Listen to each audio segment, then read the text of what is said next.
Man, it's been a minute since I went live at 8 o'clock Eastern on a weeknight, but that's where we are right now, leading into Thanksgiving, trying to get ahead of the buzz that, of course, is going to be coming as we approach Thursday and somewhat of a unconventional week.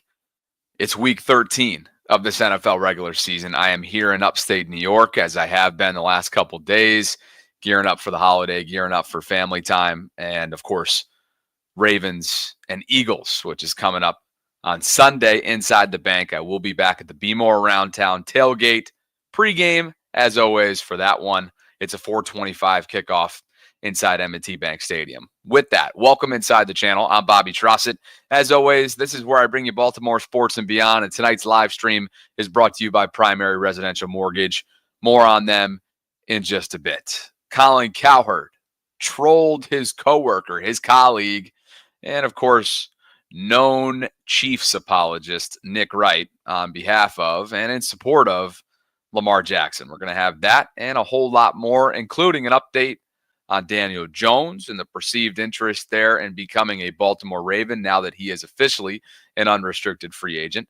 Marlon Humphrey, is he off to a career year? I think the numbers might tell you exactly that, and a whole lot of else, a whole lot more, including Zay Flowers and a stellar sophomore season that he continues to enjoy for the Ravens at wide receiver. But first, number 8, he's got this team in a position right now, if the playoffs began today, to set up as a 5 seed overall at 8-4.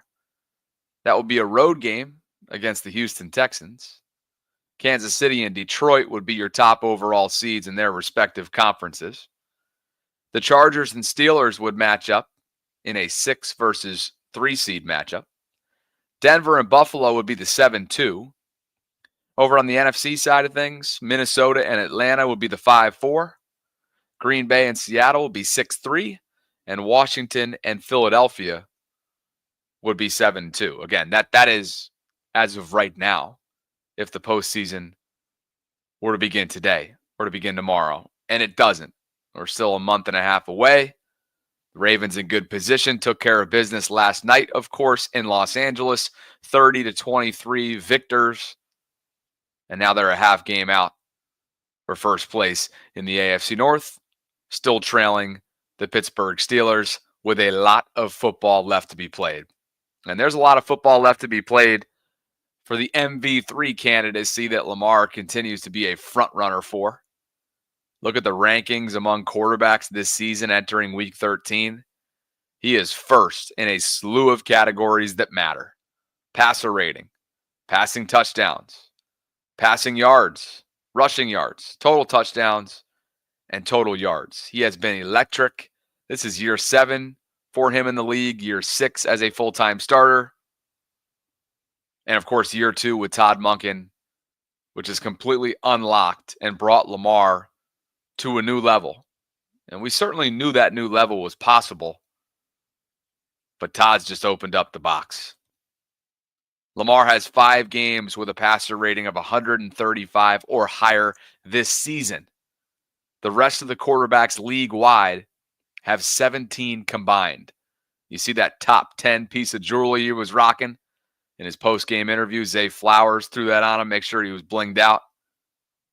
And maybe, just maybe, this dude's creeping closer and closer to top 10 status of all time when it comes to talent, when it comes to accolades.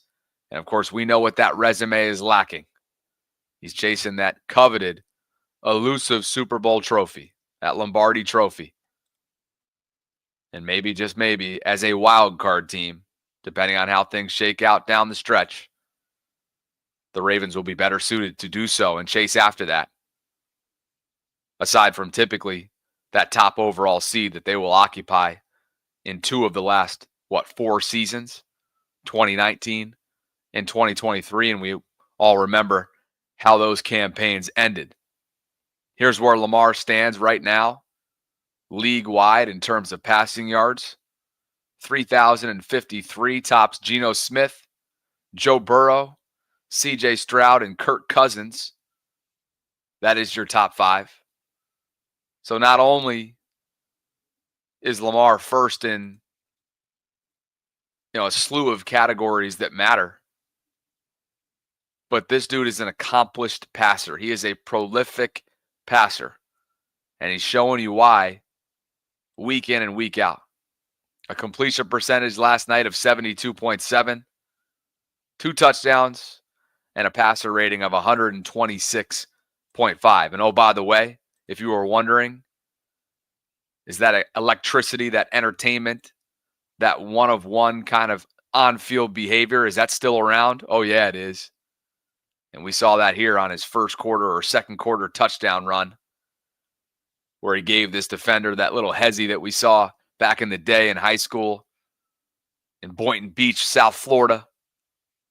Lamar does things on the football field that just make you ponder.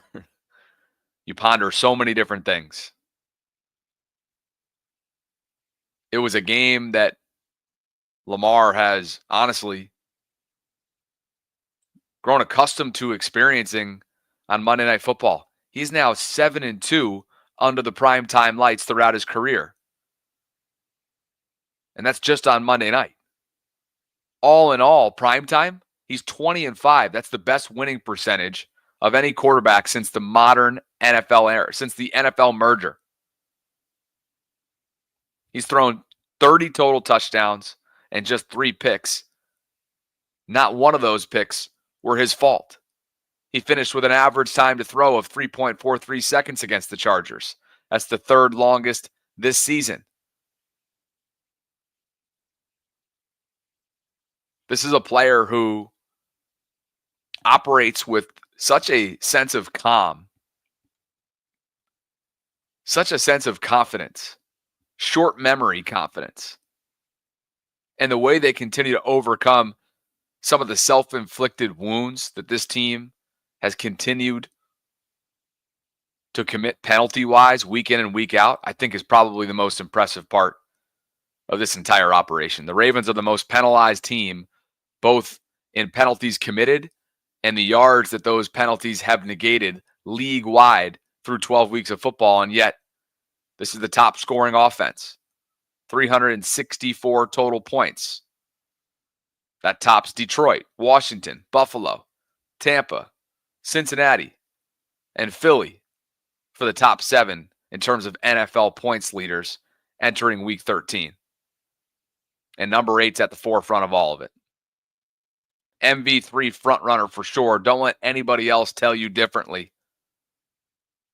And yet, coming off that kind of performance, you're telling me that First Take on ESPN with Stephen A., Jeff Saturday, and Shannon Sharp led with this debate topic? Would Lamar's career be a failure without a Super Bowl? How? Why?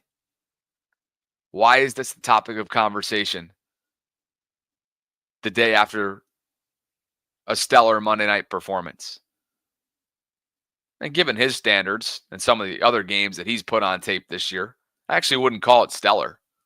For Lamar, last night was just an average game for his standards, for the expectations that he has set. Why is it that would Lamar's career be a failure without a Super Bowl takes center stage the day after a win? Why is it that it's a day after a win? Why is it in year 7, with potentially not even being halfway into his career yet, why is this conversation at the forefront? One of the things I liked from Colin Cowherd, a couple different things that he said recently. One, he trolled his colleague Nick Wright. And I know a lot of you refer to him as Nick Wrong. But what I enjoyed about Colin is that he's very aware, acutely aware, of some of the narratives that follow Lamar Jackson along the sides of national media conversations. And Nick Wright is certainly on the front lines when it comes to the agenda that he pushes, notably as a Chiefs fan, about Lamar Jackson. Listen closely. Colin Cowherd on his Volume YouTube channel last night talked a little bit about the Ravens and talked a little bit about what Lamar Jackson is doing week in and week out for these Baltimore Ravens. Times, there was no other Michael Jordan. I mean, Kobe Bryant was like Michael Light, but there was no other Michael. There was no other Charles Barkley. There was no other Kareem. Nobody else had the sky hook down. And I think Lamar Jackson, you just have to take him for what he is. He's the most athletic quarterback I've ever seen. He's wildly entertaining. He is a significantly better passer the last 3 to 4 years than anybody gives him credit for. And once again, he wins a big game. In the AFC, if you're playing Sunday Night Football and Monday Night Football and the late window on Fox or CBS, it doesn't matter what network. You're paying those standalone games, could be Amazon. Those are big games. I mean, the idea, this isn't baseball. You got 17 of them in 18 weeks. They're big games, especially when you get to November and December and January. So I never bought into Lamar Jackson's not a big game player. Yes, in the playoffs, he has struggled against the Chiefs. So's Josh Allen. It's the Chiefs. Arguably, if they win 3 straight, nobody's done it in league history. A lot of people lost to Tiger Woods, right? A lot of people lost to Jordan that were great teams. So Lamar tonight, I think these are final stats, 16 to 22, couple of touchdowns, 177 total yards. And that's what they asked of him. They don't need him to throw 34 times a game. That's not what Baltimore is. I worry about when Baltimore throws over 28 times a game.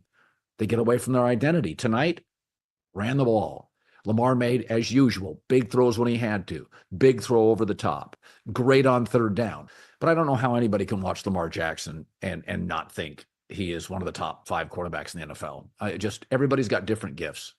Everybody's got different gifts in life. I don't care if you're a broadcaster, you work in a hospital, or you're a quarterback. The great ones all have different styles. And I just can't quit Baltimore.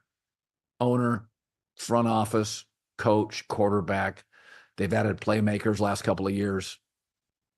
Yeah, I said this today on FS1. I think I feel like there's 4 teams that feel like they should be favorites to win the Super Bowl: Kansas City, Buffalo, Detroit, and Philly. But I'm sorry. Baltimore it may be 4A, but it's when you watch Baltimore go on the road, dominate the second half, playmakers all over the place, Derrick Henry icing it. Man, it's hard not to like that organization. This is not a bad night for the Chargers. It's a night of growth for the Chargers. It shows you exactly what they need to be the best teams. About some good points there from Colin Cowherd. And again, I don't know. Sarah and I, of course, reacted to a bunch of different national media coverage in today's lunch hour live stream, one of which is the screenshot that you see up on the screen right now. It's the First Take crew, as I mentioned before, tossing to that snippet from Colin. Would Lamar's career be a failure without a Super Bowl? It's like, why is that the main topic of conversation? Why is it that the Nick Wrights of the world, to get to kind of segue here into how Colin Cowherd there very subtly took a little bit of a troll shot at his colleague and Nick. Colin also tweeted on top of what you just heard right there, this feels like a big game, right? Last night. So does this count for Lamar Jackson? Just trying to keep track. Now, that's trolling Nick Wright. In the past, he's moved the goalposts when it comes to defining and identifying big games for Lamar Jackson. We know against his Chiefs, more often than not, Lamar has looked like a shell of himself. There's no denying that. There's also no denying that Lamar has every signature win that you could possibly want, aside from that one in February. That one in late January to propel he and his team into February. He's got primetime victories. He's got a big, massive victory that sealed the MV2 last year on Christmas night against San Francisco. He's got the Jackson 5 against the Rams on Monday Night Football back in 2019. He's got a few years ago. How about the Colts in primetime fashion? That was a ridiculous game. How about when he beat Tom Brady in his first MVP season back in 2019 in Baltimore on Sunday Night Football? I mean, I can keep going. I can rattle off. How about going toe-to-toe with Joe Burrow in overtime earlier this season on the road in Cincinnati? He's beaten Pittsburgh just once.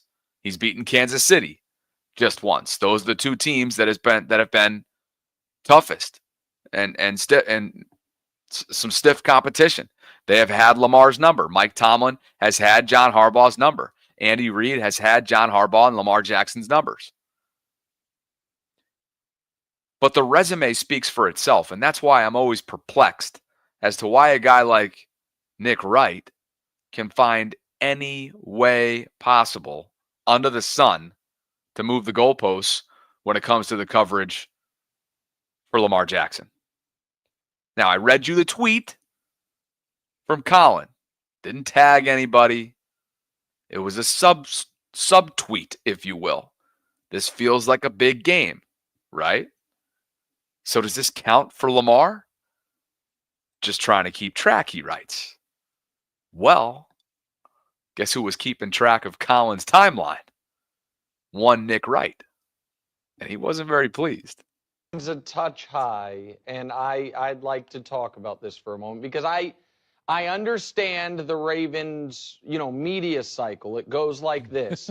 If they win, it is a Lamar Jackson MVP love fest, and when they lose, it's a why'd they give Lamar the ball so much and not Derrick Henry? I'm used to that, so that doesn't surprise me. What did surprise me, and my feelings are not hurt easily, but was from my dear friend, once mentor Colin Cowherd, who, listen, I've gotten over the fact you don't call me as much as you used to. You call Danny Parkins instead. That's fine. Life's changed. Yeah. But when I see a subtweet directed right at my heart, and you don't even have the courage to tag me in it, this feels like a big game, right? So does this count for Lamar Jackson just trying to keep track? No one has... Listen, Lamar wins 80% of his football games. Yeah. A lot of those are big games. Yeah. The only... He wins 4 out of 5 games he plays, except for, of course, in the playoffs against the Chiefs or against his divisional rival. Those games he wins 1 out of 4. That's the only but. And we can play patsy with this idea that it's unfair to hold him to a standard that no one had a problem holding Peyton Manning to for a decade of his career. Yeah. And I do think one day he'll get over the hump. Yes. But I was not surprised, and I don't think you were surprised, that the Ravens looked unbelievable in a spot they typically look unbelievable in. He's not. This is the one thing, in all seriousness, I want to clarify. Nobody serious is arguing Lamar can't beat good teams. That's the argument against Tua. Nobody is arguing that Lamar wilts under the bright lights of Monday Night Football or Sunday Night Football. That's the argument against Kirk Cousins. It's a very specific point, which is the very biggest spots he does not seem to play his best, which is why they went out and got Derrick Henry, so hopefully he won't have to. Yeah. I still think, with all that said, 5 is a little high for a team whose pass defense I don't trust at all. Yeah. But just tag me in the tweet, Colin. We've known each other for a decade. It's a little harsh. Well, it sounds to me like someone was a little triggered by this tweet that you see on the screen right now from Colin Cowherd yesterday. And I've mentioned it a couple times now, but you see it. This feels like a big game, right? So does this count for Lamar Jackson? Just trying to keep track. Something that Nick has certainly moved the goalposts on in the past, which is why probably he went out of his way to clarify things right there. Now, you saw the top 10 for Colin Cowherd. This is entering week 13. He's got Detroit, number 1, Buffalo 2, Kansas City 3, Philadelphia 4, Baltimore 5, Minnesota 6, Green Bay 7, Pittsburgh 8, Miami 9, and the Chargers 10 to round out his top 10 in terms of the herd hierarchy. Well, let me ask you this, Nick. Who the hell are you going to have in the top 5 to replace Baltimore that's currently 6 through 10 on the right-hand side there? I'm taking the Ravens. And he mentioned there at the end his concern and hesitancy to do so, top 5-wise, because of the pass defense. And while this is just a 2-game sample size, I would encourage Nick to go watch the film over the last 2 weeks. Because this is a pass defense that's looking night and day from the previous 10 weeks. This is a pass defense who, going into week 12, had allowed 50 plays of 20 yards or more through the previous 11 games. They didn't allow one of those against the Chargers. And I get it. Justin Herbert's offense is not high-flying like Philadelphia's, for example, will certainly be this upcoming Sunday at the bank. And the week prior, Russell Wilson and company, same thing. However, the Steelers had come in scoring it at over 30 points a game in their previous 3 since they shifted to Russell Wilson full time as QB1. And so what I would encourage him to look at is the new makeup of this Ravens defense, led by Kyle Hamilton and Ardarius Washington as the starting deep safeties. Kyle Hamilton and his running mate have single-handedly turned this season around and provided hope that a defense that literally was putting the offense and Lamar Jackson in a position where the margin for error was so razor thin, it's now turned things around so much so that it begs the question. Are the Ravens back to being bona fide Super Bowl contenders due to a simple personnel adjustment? A simple personnel change on the back end? Benching Marcus Williams, waiving Eddie Jackson, moving Kyle Hamilton back to the traditional role that is safety, promoting Ardarius Washington, a former undrafted rookie out of TCU, using a lot of different cornerbacks at once in certain dime packages, limiting or at least cutting back Brandon Stevens' snap count and increasing Tre'Davious White, the newly signed acquisition prior to the trade deadline from the Rams, continuing to bump up Nate Wiggins' overall workload, and I can continue and go on and on and on. But make no mistake about it, level 2 of this Ravens defense, the middle part, has looked vastly different over the last couple of weeks. And there's no coincidence. It's not coincidence that level 2, whether it's been occupied by Roquan and Trenton, Malik and Christian Welch at times, Malik and Trenton, so on and so forth. They were concocting all kinds of different lineups. Go look at the snap count. The Ravens had a ton of different defensive personnel rotating in and out last night in LA.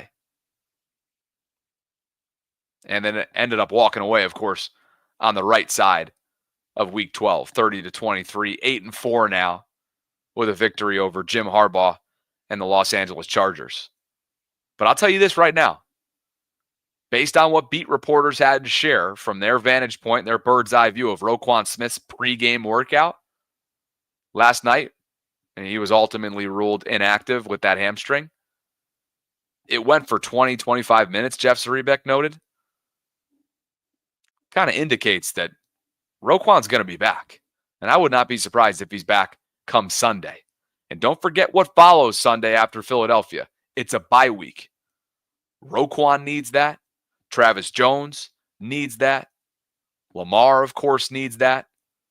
Most players, most starters in the NFL, when you get to week 13, which is a late as hell bye, need that downtime, need that rehab opportunity, need that reset. And that's exactly what the Ravens are getting coming up next week after they host the Philadelphia Eagles, winners of 7 straight games. And they got a couple MVP candidates, including Saquon Barkley, who's leading the league in rushing yards right now. And he and Derrick Henry are going to go, you better believe, they're going down to the wire here in that battle for the rushing title. So Nick can have all of his concerns. Anybody else can have the concerns about the pass defense. And you know what? Those concerns are valid. But I also want to pay attention to what's been happening the last couple weeks, because these are significant changes. And it is no coincidence that level 2 has not become open for business, has not had major voids, major gaps, major breakdowns, just weeks after significant changes on the back end. Underneath pass coverage will be different moving forward. There will be more dependability from level 2's perspective, Roquan, Trenton, anybody else who's in there, when you have Kyle and Ardarius on the back end. That reliability, that dependability, that trust, that sense of belief was simply not there when Marcus was out there, when Eddie was out there. That's the tough reality. But the Ravens have made a personnel adjustment. It's paid dividends in recent weeks. We'll see if it continues to do so entering week 13. Tonight's live stream is brought to you by my friends at Primary Residential Mortgage. And I've been so pleased to partner with them over the last year or so. And with the holiday season around the corner, maybe you're looking for a way to access extra cash for gifts and celebrations. I've got a solution for you if that's the case. PRMI's Cash Out Refinance lets you tap into your home's equity to access the funds you need for your holiday shopping and festivities. On top of that, Primary Residential Mortgage is going to cover your closing costs up to $750 for applications that are submitted by February 9th of 2025. Again, that is an incentive that's only available to Bobby Baltimore subscribers. Closing costs will be covered up to $750. You can take advantage of this special offer by applying through the PRMI Mid-Atlantic website. Just mention my name to redeem that offer. As you go throughout your application process, and consider reaching out to PRMI today. Make this holiday season even brighter. Zach Evans, Michael Clark, Nas, the entire crew over there in Towson. Just consummate professionals. Really great to work with. And they believe in what I'm building here inside the channel. And I hope you'll consider supporting them if you are in the home buying market. If you aren't and you want to support me, I'd ask you to just click on that link that's a pinned comment in the live chat while you're at it tonight. Over 760 of you joining me concurrently. Happy early Thanksgiving to you and yours. Hopefully travels have gone well if you've already hit the road or flights. Hopefully you're prepping for food, family time.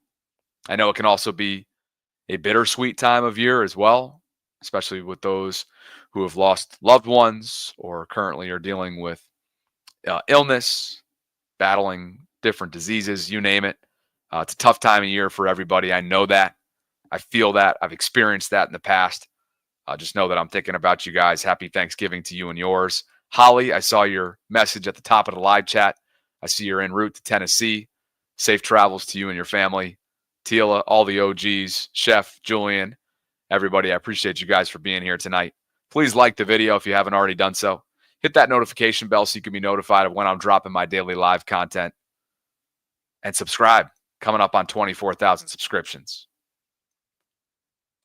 Well, coming up on potentially the first homegrown Ravens wide receiver Pro Bowl honor is Mr. Zay Flowers. And that is true. And I know it's kind of depressing. There is yet to be a Raven, homegrown, drafted by Baltimore, that's gone on to earn Pro Bowl honors in Baltimore. And they've been around since 1996. I don't need to remind you of that.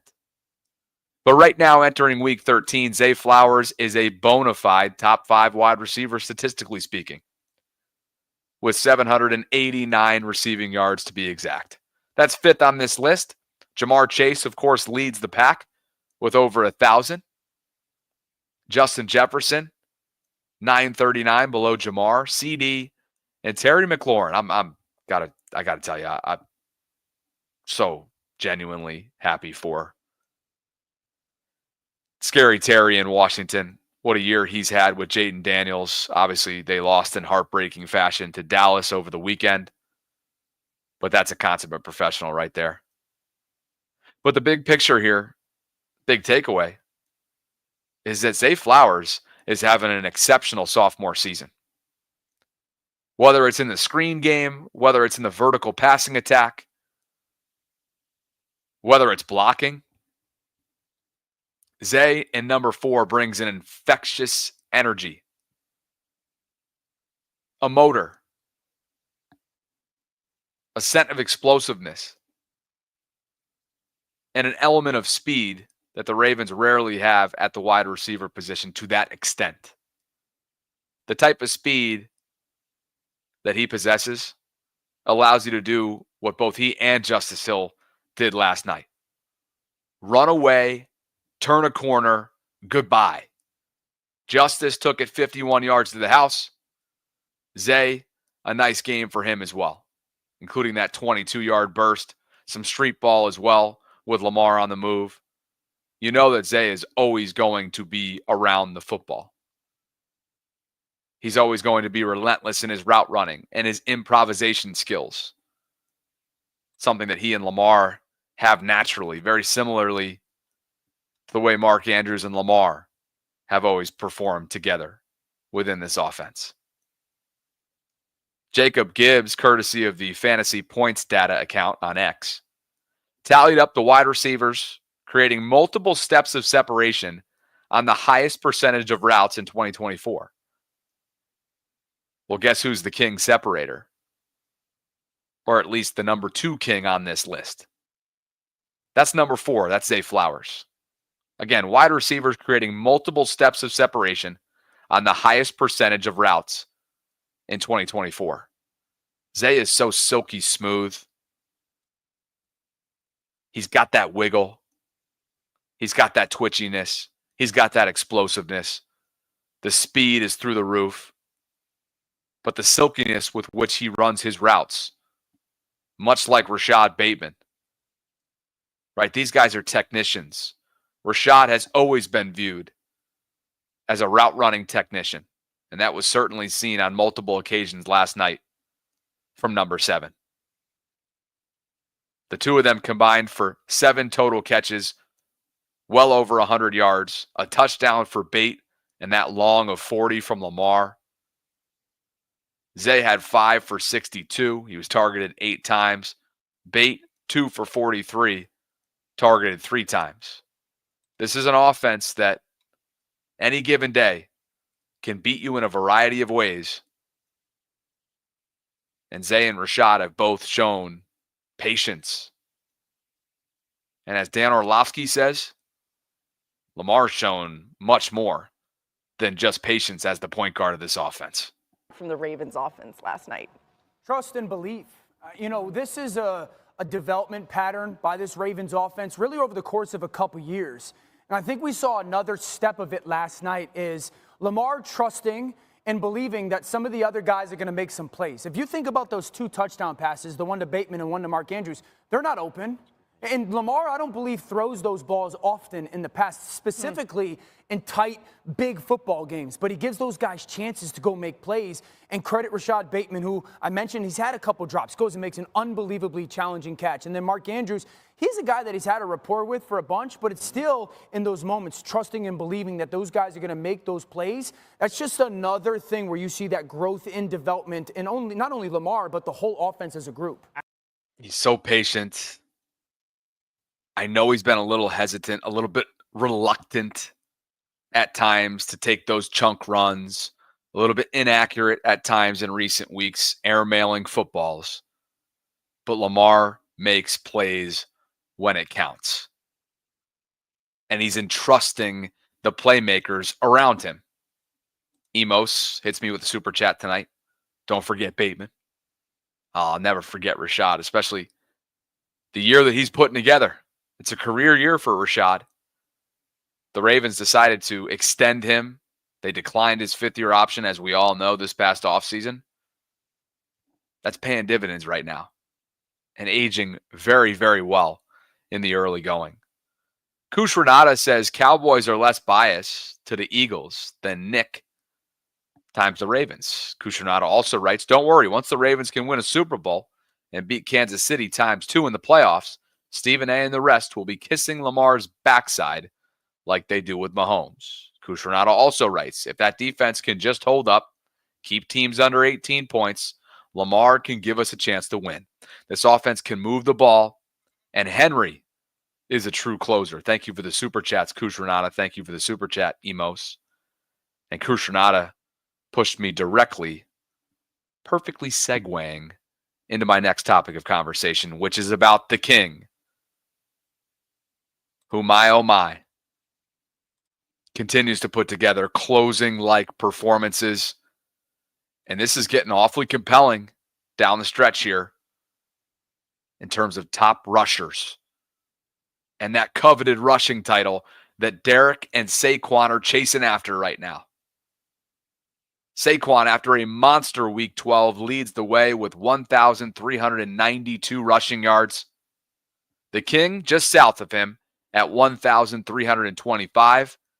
Josh Jacobs, Jahmyr Gibbs, and Chuba Hubbard round out the top 5. And now these two in a signature matchup. We get to watch that take place in Baltimore at the Bank coming up on Sunday. It's a 4:25 kickoff between the Eagles and Ravens. Philadelphia's ripped off 7 straight wins, and that three-headed monster of A.J. Brown, Jalen Hurts, and Saquon Barkley will test Baltimore's defense unlike it's been tested so far this year. Derrick finished last night with 24 carries for 140 yards. He averaged 5.8 per carry.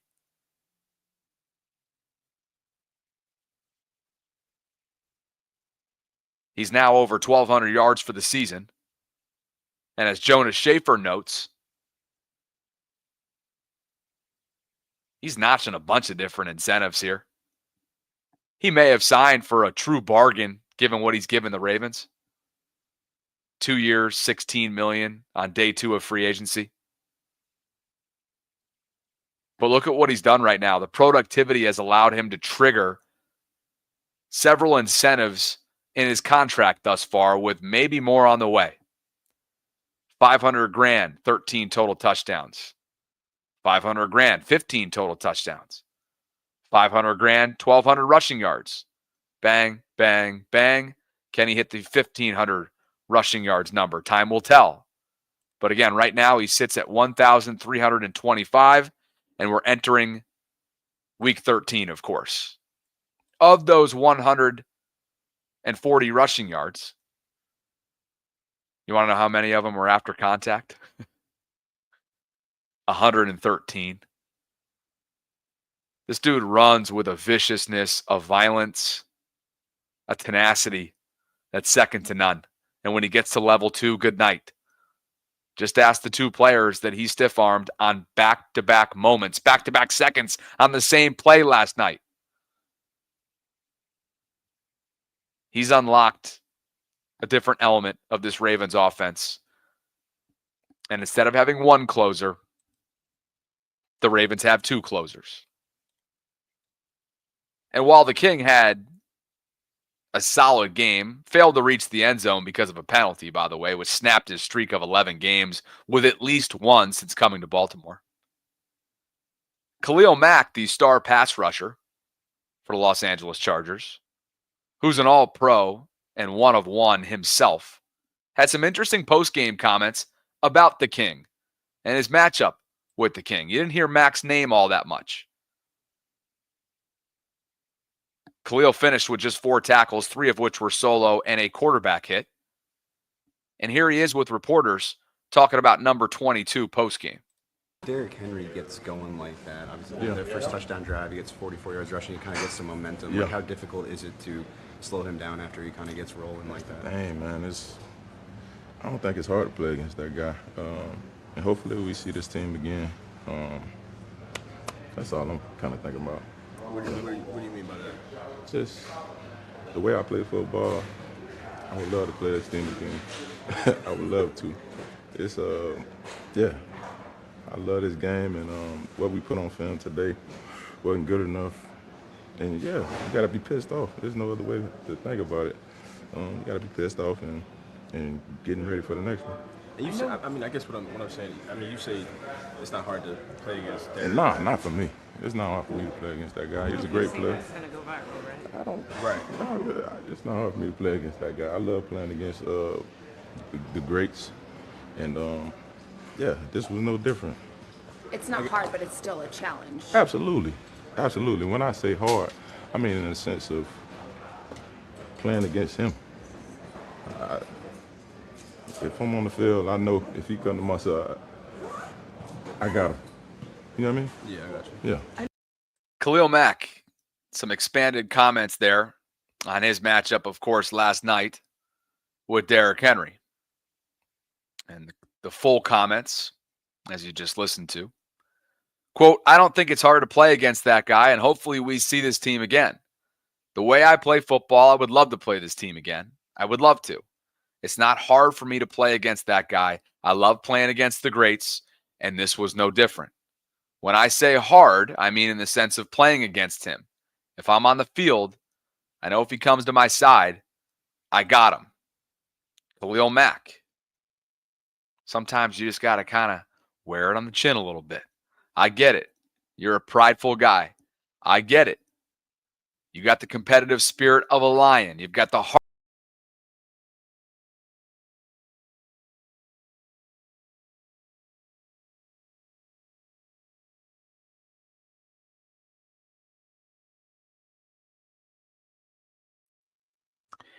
You know, mom's Wi-Fi is really becoming an issue, guys. And I'm going to have to take this up with the woman upstairs if this does not get any better. Amazing. I got a few more days here. Sheesh.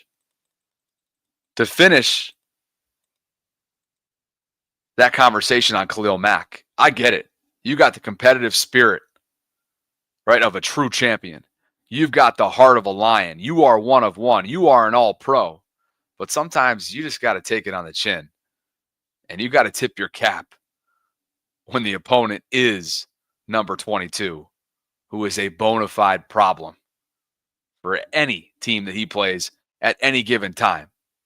Listen to Baldy, former NFL offensive lineman, break down what the Ravens were able to do on the ground last night in L.A.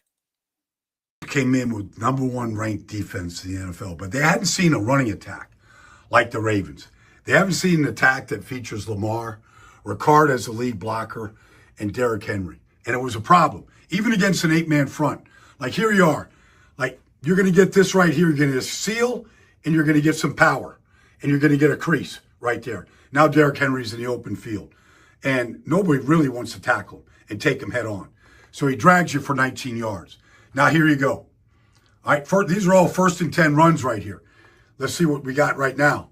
Now, Lamar Jackson under center. Here comes Ricard. He starts sliding this way. There's the fit. Here comes Faalele right there. Bam. All right, there's the crease. Okay? And Zay Flowers gets a block, and the King goes for 14. 1st and 10. Here you go. Again, it's just stretch right here. They're all overplaying it to the outside. But here's the cutoff on the backside. Faalele right there on Henley. And there's the crease for 11 yards. And then it was time for Lamar and a full house backfield to go. So they're all worried about who's getting the ball right here. And Lamar he tricks them all, to be honest with you, because there goes likely, you got a guard going left, you got a tight end going right, and you got a pistol formation. Like, where's the ball? It's 3-card Monty.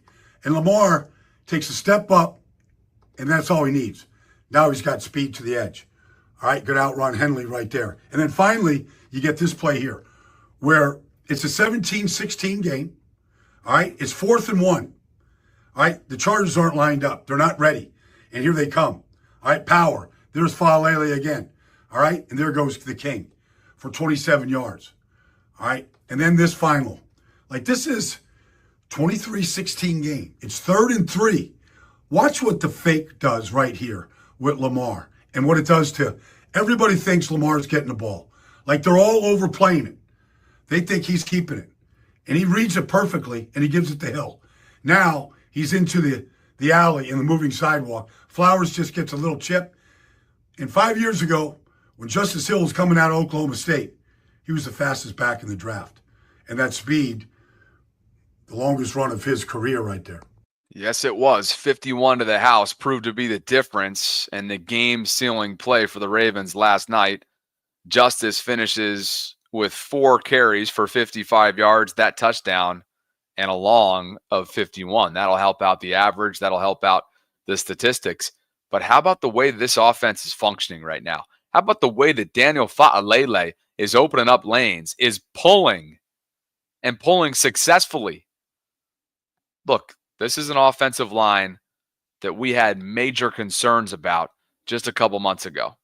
And while it hasn't been perfect, and while Patrick McCary has to clean up the holding penalties, and why it's inexcusable to commit illegal formations. They did it again last night. Roger Rosengarten was the culprit. Ronnie and Fa'alele are both heavily penalized players as well. They've got 3 in the top 10 in terms of offensive penalized players league-wide. That's got to get shored up. But no team overcomes those self-inflicted wounds better and more efficiently than the Ravens do. And it's because of their personnel. It's because of their play calling. It's because of their resolve, etc., etc., etc. The highest graded Ravens in Week 12, according to PFF. The King led the way at 90.1. Mark Andrews comes in at 85.9, playing some great football right now and starting to stack games. A big touchdown, of course. He mossed the Charger. Good stuff from 89. A couple key third down conversions as well. Ravens had a lot of success. 8 for 15 on third down, 3 for 3 on fourth. Justice Hill, with a minimum of 25 snaps, by the way, found himself in the top 5 here. Highest graded Ravens. And Kyle Van Noy closing in within a career high 9 sacks. He recorded his 8th last night and finished with a 76.5 overall PFF grade. Over 800 plus of you with me tonight. I appreciate you guys for being here. If you haven't already done so, like the video, subscribe to the channel, hit that notification bell. Would love for you to support my brand sponsor by clicking on the link that's included as a pinned comment in the live chat. It's Primary Residential Mortgage. They've got some great deals that are running for you. Let's go down to Mexico City, talk to my guy Manny, get his thoughts post-game wise on what took place last night in Week 13. Boy, get your popcorn. Ravens, Eagles. That's going to be a hefty ticket, I would think, in Baltimore. And I'm looking forward to being at the Be More Around Town pregame tailgate around 1 o'clock or so. It's a 4:25 kickoff coming up on Sunday, which is December 1st. What's up, brother? Good to see you, dude. Oh, you're muted. There we go. There you are. What's going on, man? Hey, not much, I think even though many would say it's an easy dub when we score 30 with Justice, I wasn't still comfortable because for as much as the defense was holding, we all know that once we approach the end of the game, somehow the defense relaxes and they start giving up plays, and it started to happen. And it was like, until it's 0-0-0, I'm not comfortable with with the lead. Yeah. No, I don't blame you. The flags were flying there at the end. The Ravens still were heavily penalized. They finished with 9 that were accepted for 102 yards negated. Chargers 7 for 62. But when you win the time of possession battle, when you win the third down battle, and you control the clock the way they did, and you're 3 for 3 on fourth down, including 1 conversion from your own 16, it's going to win you a lot of football games. And honestly, there's not a lot of players who scare you outside of, and I'm not saying Justin Herbert is scary, but he certainly can be. But in terms of offensive playmaking for the Chargers, they feel like they're a year or two ahead of schedule. This is year one for Jim Harbaugh. They've been a resounding success so far, right? They were 7-3 going into last night. That makes them 7-4 now entering week 13. They're squarely involved in the AFC playoff picture. They underperformed with Brandon Staley as their head coach. Jim has rejuvenated the program. Justin's playing great football. But when you look around, there weren't a whole lot of playmakers offensively. This was the top scoring defense. But offensively, I just wasn't scared by anybody. And my, oh my, rough day, I would think, in the film room for Quentin Johnson. Oof. Oh, borrowing a phrase from Zay to Kyle Hamilton, I've seen better hands on a snake than his. So that was tough. That made you think about a few of the key drops the Ravens have sustained this year. I can think of a few, whether they're on the defensive side of the ball in Cleveland or third down drops from Rashad Bateman a few weeks ago. So the Ravens got a gift with Quentin dropping the one in the fourth quarter. That was a major gift. All he had was daylight in front of him. That would have changed the course of the game. I still think the Ravens absolutely would have handled business. But they got a few gifts last night from the Chargers. Yeah, and I think the Chargers first. I think who was it? I think it was Colin, or was like Shannon Sharp that said the Chargers are like the Ravens' younger version, like from 2022. Yeah, that they're starting to get better. They're starting to, draft pieces, getting some things working on. They're a wide receiver or two away from it. They're a running back also away from getting that ground and pound, because I think here's the reason. JK blames us for letting him go. Dude, you weren't available. It's not that we wouldn't question your talent. You just weren't available when we needed you. That's why we got Justice. That's why Keaton Mitchell shone last year.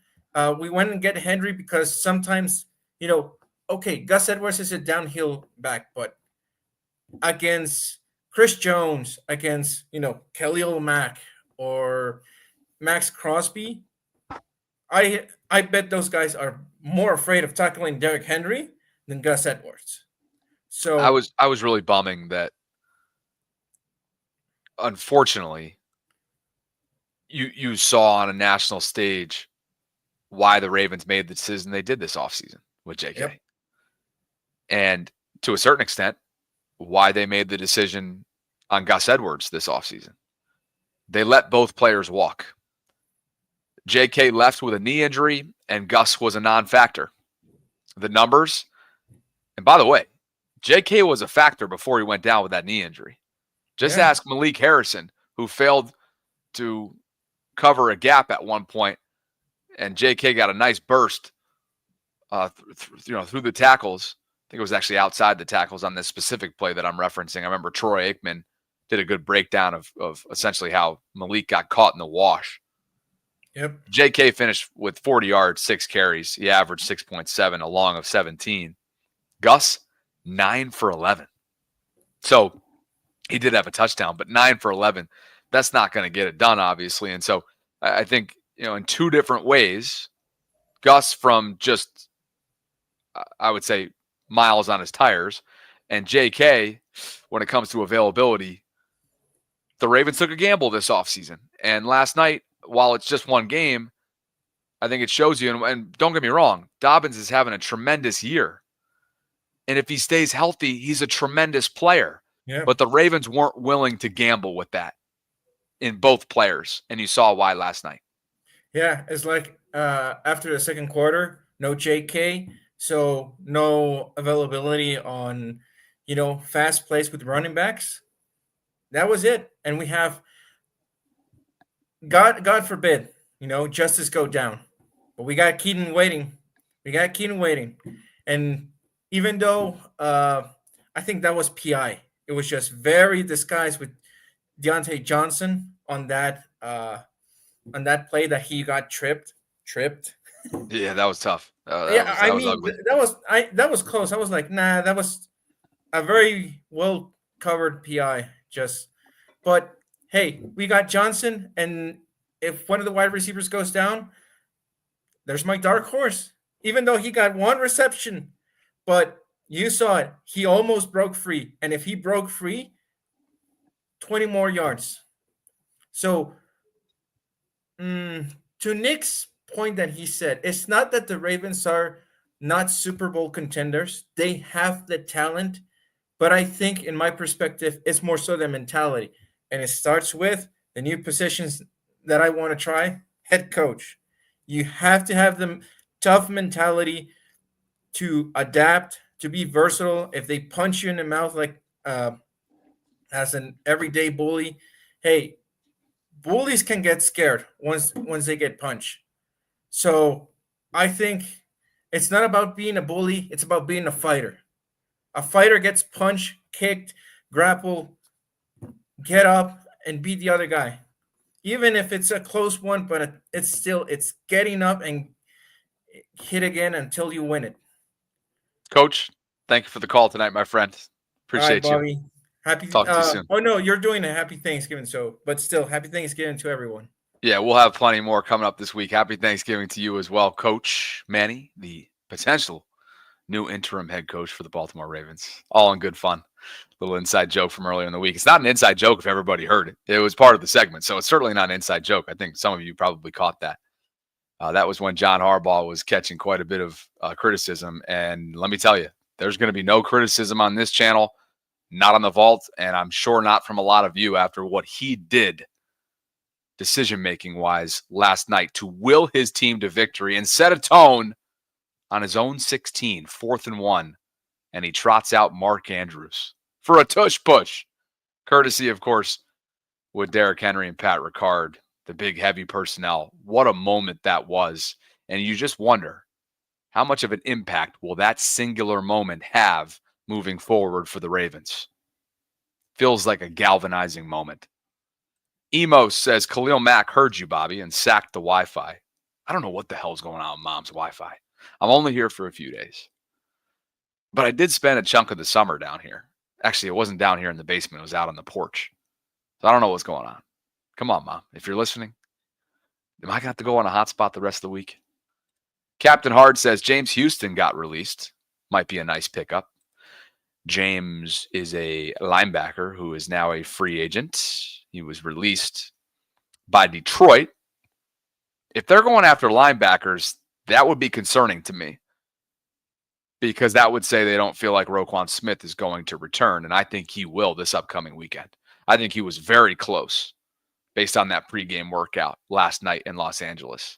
And you saw him very vocal and active on the sidelines with a headset on as well. He was in coach mode last night.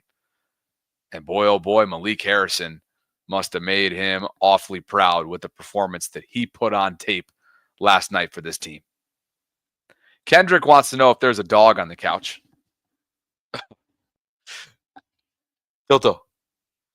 Oh, Tilly is absolutely passed out right now. Let's see if you can see you can see part of her. Yeah, Tilly's literally has all fours in the air, looking so happy and comfortable. It's been a sad day, though. I think I mentioned this on the vault that our neighbor just had to put down her 9-year-old golden retriever due to lymphoma. He wasn't eating. But the thing that kills you, and I'm sure you guys have been, you dog people out there have been in this predicament, that the physical side, right? Not the mental side, not the spirit side, but the physical side breaks down. And yet the spirit and the demeanor and the energy are still there. And so I ran into this dog with our neighbor Joan just 2 days ago, and the dog had a cone around his head and bandages all over, and he looked terrible, but he was still so engaging with me, and the spirit never breaks. It breaks your heart to know that the spirit is still alive. Their demeanor, their positive energy, right? Their infectious personality are all still there, and yet you have to make a decision based on what's happening internally. Lymphoma eating away at their body.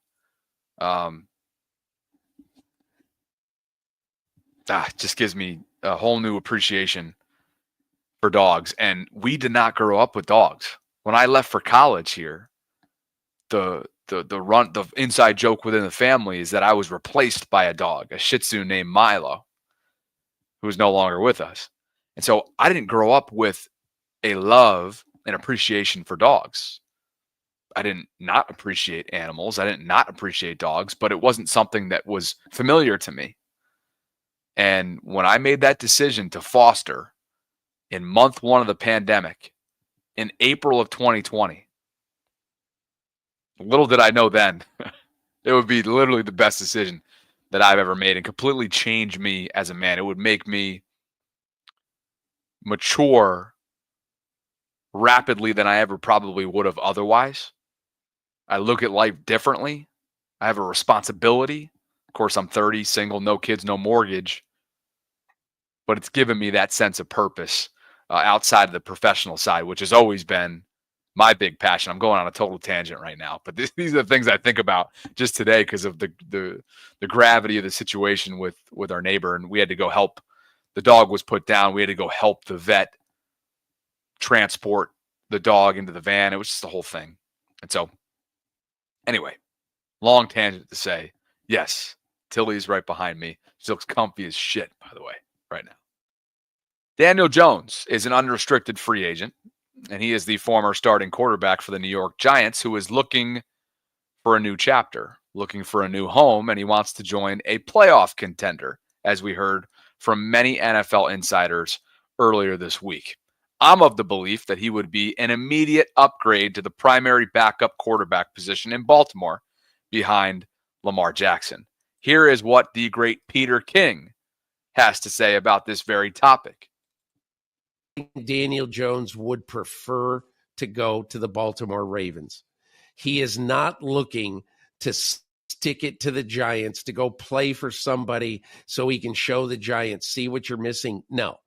He wants to go play for a winner. He wants to learn more about this game. He does not want to sign a multi-year contract, I don't think. He wants to just go somewhere for the rest of the year and then after the season, be there to pick his team. Now, look, you could say, okay, look, if I were him, maybe it's a better idea to go to Minnesota because it looks like that Sam Darnold's hobbling a little bit. At some point, he might get to play a game or two. Good. He can put some good tape out there, and somebody will want to sign him for legitimate money. Personally, I just think going to Baltimore with a really good offense, being able to learn some stuff from Lamar and from Todd Monken, I think that's better. But we'll see. I do think he wants to go to a contender, and I do think he only wants to sign for the rest of the year. All right, Peter King's thoughts on the Daniel Jones situation.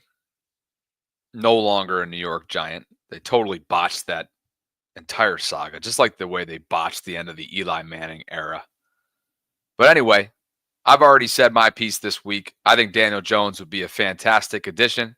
It'd be an immediate upgrade over Josh Johnson at QB2, and the Ravens would be eligible, assuming that he would go on to sign something in March with another team, for a compensatory pick. It's a no-brainer. And schematically, he's mobile. He's capable. Don't judge a book by its cover when it comes to his statistics. Look at what he did in 2022 when he took the team to the playoffs. He wasn't able to overcome the organizational dysfunction, and there's been plenty of that with both New York teams so far. Joel, if you can give me 30 seconds, if you can promise me you'll do 30 seconds, I'll bring you on. My eyes are folding. Okay, I'm done. I'm just done, man. I'm running on fumes right now. What you got for me tonight, brother? Well, I'm not going to take too much of your time because as you know, I'm about to head to work anyway. So yes, sir, you are. Perfect time. The midnight graveyard boy. Yeah, you know me. I always grind it. Just crazy week after my job anyway because of holidays. So, only thing I wanted to say is I wanted to congratulate Malik Harrison. I know we talked about that. The guy just completely balled out. I mean, like every single play that you saw the Chargers run, like every offensive statistic, every time they completed a pass, he was just on it every step of the way. It was just like, where does this dude come from? Because we did not see this dude at all this year. Like we were just like contemplating just bitching this guy, and it was just like, he completely did a 180 or 360 on everybody and shut everybody up.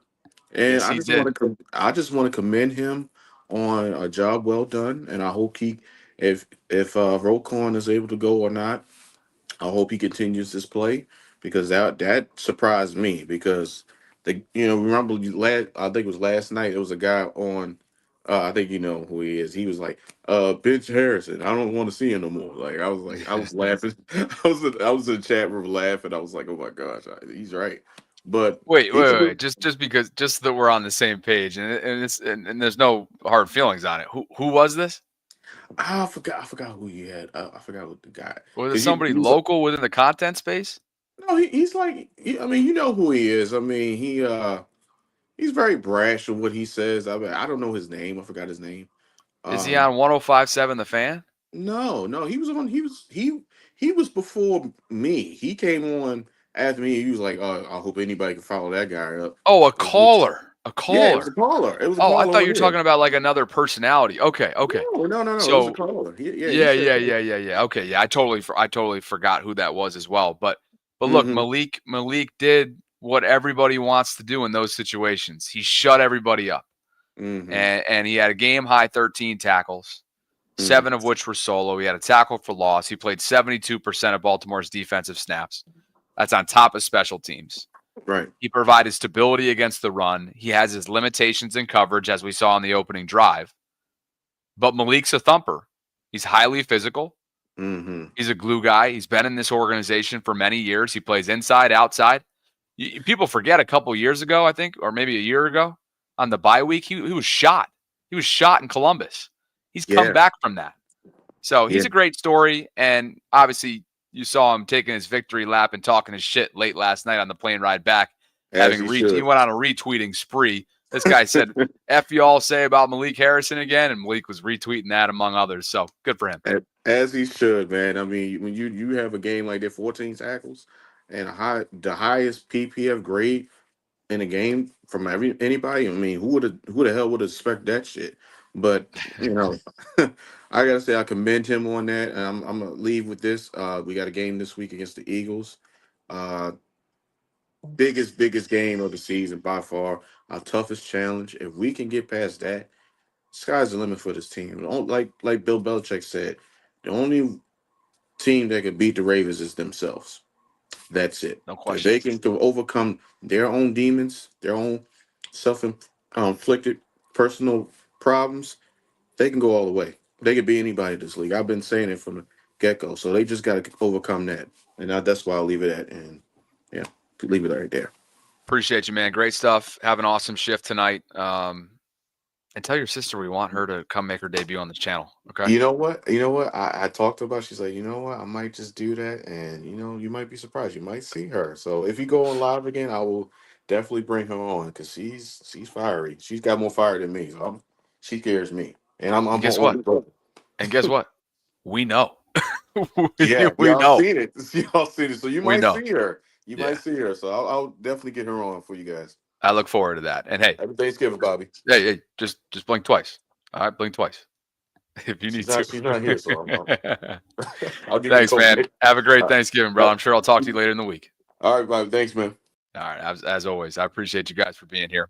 As always, if you're interested in donating to the channel, you can do so through Venmo, Cash App, or the YouTube Super Chat feature, as you see in the areas and tags up on the screen. Connect with me on Instagram if you don't already. I've been putting up my post-game condensed thoughts on there at Bobby Baltimore. Same thing on Twitter or X at Bobby Baltimore. What else? Join the Bobby Baltimore Discord server. It's 24/7 hub for conversations surrounding Baltimore sports. Like the video on your way out. Subscribe to the channel. Hit that notification bell so you can get notified of when I'm dropping my daily live content. At least I can speak English tonight. Last night got rowdy quickly. Need a full night's sleep tonight. We'll absolutely do that. And Sarah and I will be back with you at 12 noon Eastern tomorrow. Happy Thanksgiving to you and yours. Hope you're enjoying the week. Excuse me as I burp into the mic. It's time to go. Later, guys. Thanks to Primary Residential Mortgage for supporting the channel, for sponsoring this episode, and continuing to believe in what I'm building here in Baltimore and beyond. Later, guys. Have an awesome night. Talk soon.